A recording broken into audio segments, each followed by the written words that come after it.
Wow. I don't know what I just watched, but I freaking loved it.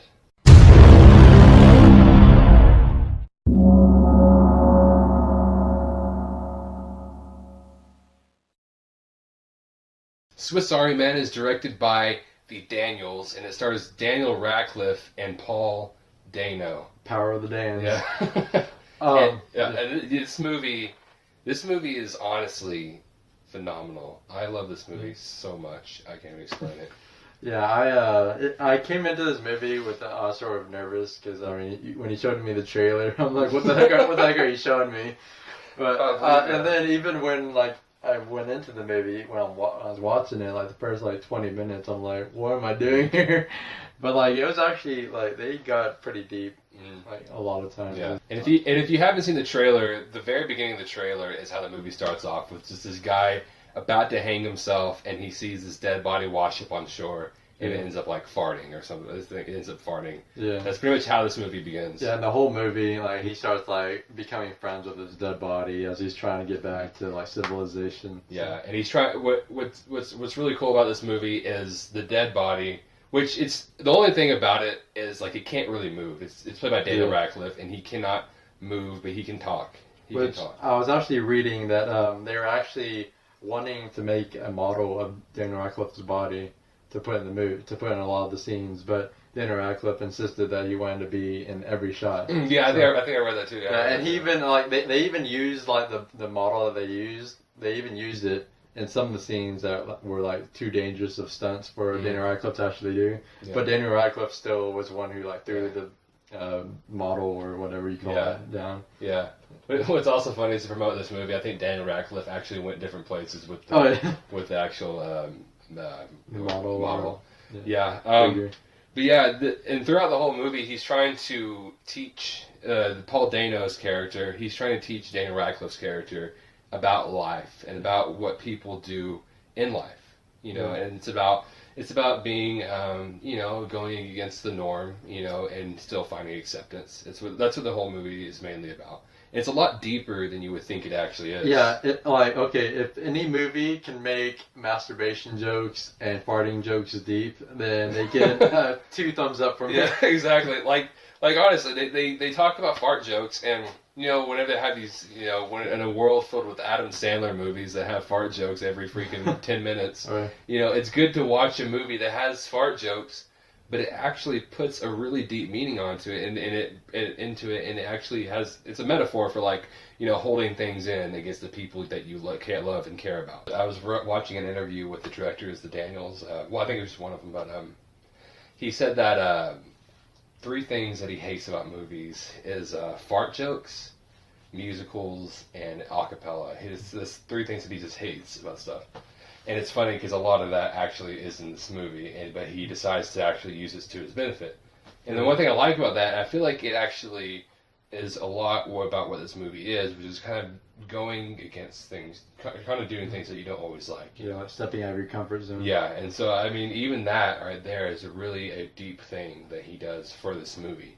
It's not always, and this movie is nowhere near just a 2D movie. Right. I never saw any of the Harry Potter movies, I'm not going to lie, so I can't really say a lot about Daniel Radcliffe's acting, but if he was anywhere nearly as good as he was in this movie in the Harry Potter films, like, I can fully understand why people love those movies, because he played, even though he wasn't fully dead, he played a dead body pretty well in this movie, because he was literally just like sitting still. Yeah, literally the only thing that moved was his mouth and his face. And his eyes didn't even really move that much. Yeah, they didn't move at all. They didn't move that much at all. Yeah.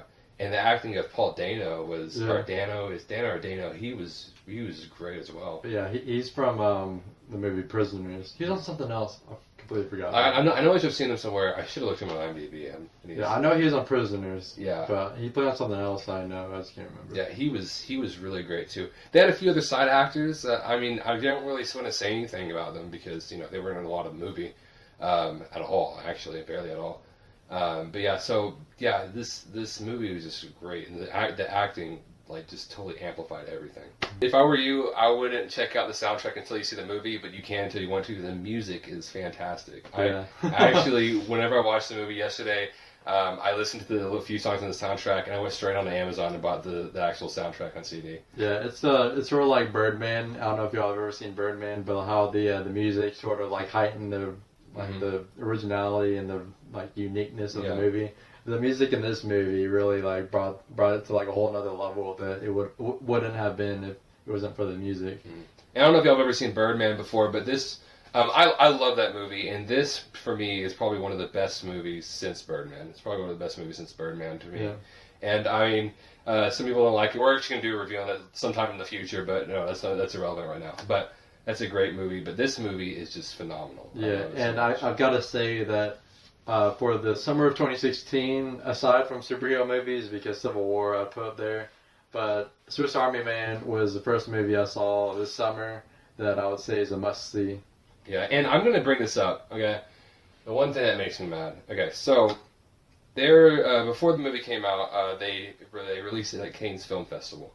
And to me, I cannot stand Cannes Film Festival. I cannot stand Cannes, I cannot stand Sundance. Those two film festivals, they are just filled with the biggest crybabies on earth. I mean, seriously. This movie, okay? This movie is one of this. Okay, I say one of the most original movies I've ever seen because I don't want to exit any movies out, but it might be the most original movie I've ever seen, honestly. And I heard somewhere that during the movie, whenever they presented it, that actually some audience members walked out and some actually booed this movie. Yeah, no, that's crazy. I mean, like in the world filled with like remakes and sequels all over the place, you know? Right. You have this original movie and you boo it? And like not only was it original deep, it was actually pretty funny too. Yeah, like the movie's hilarious. And if you boo this movie, you know what it's gonna do to Hollywood? That's gonna make them make more remakes. It's gonna have us have less original movies if you keep on booing freaking movies like this. This movie is fantastic. Like I am like fully passionate about this movie. Like, please, do yourself a favor, okay? Go see this movie. Yeah, and go in it with an open mind. Don't go into expecting to see an everyday movie that you see every day. It's a very strange, unique movie, yet very thought-provoking and unique. Yeah, and, I mean, there's not really a whole bunch we have to say against it. I mean, you have a little bit more to say against it than I do, but not a whole bunch. I love this movie. The rest of the movie was pure genius and pure uniqueness. The only problem I have about this movie was the ending. I felt I thought they didn't do it right. Like it wasn't like awful to where it like ruined the rest of the movie. I just felt they could have made it a little bit better and it would have been like a perfect movie. Mm-hmm.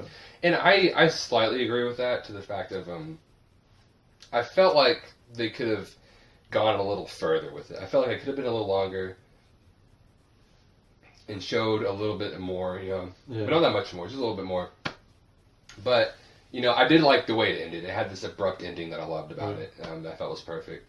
And so, it's not, but even though it had that little bit in there, I still kind of felt like I knew where they were going with it, but at the same time, for me, it didn't ruin anything. It didn't take off anything from this movie. Like, the whole movie's just fantastic. It didn't take anything away from this movie. I'm a slightly disagree, not too much, but I feel it did slightly take off a little bit because I felt like the message that they had throughout the entire movie was completely different than the way the ending happened. But I still feel like the rest of the movie was just way too genius to say that the movie was bad because of the ending. Well, overall, I honestly love this movie so much. It's honestly right up there on one of my favorite movies. So I am going to give this movie an A+. And I am going to agree. Like I said, the ending, I feel like they could have changed it, but I still feel like the rest of the movie was just too much of a powerhouse and uniqueness and genius that I'm going to give it an A+ too. Zach, did we just do what I think we did?